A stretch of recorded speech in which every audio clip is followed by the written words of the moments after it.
ይድረሱልን ጥሪ ከደቡብ ኢትዮጵያ ወላይታ አረካ አቡነ ገብረ መንፈስ ቅዱስ ገዳም ቤተ ክርስቲያን ኦርቶዶክሳውያን ቤተ ክርስቲያን ተገፍታለች።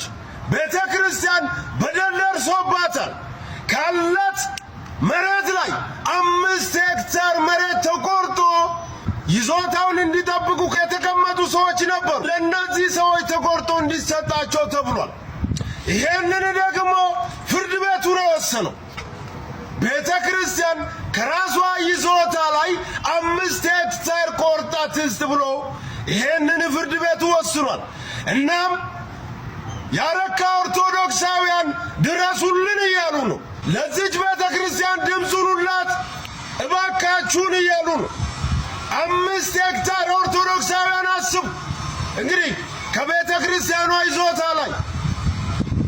ስለዚህ ይሄን ቪዲዮ የምትመለከቱ ኦርቶዶክሳውያን ኮፒ ሊንክ፣ ሼር፣ ዲዩት፣ ሪፖስት በማድረግ ተባበሩን፣ አግዙን።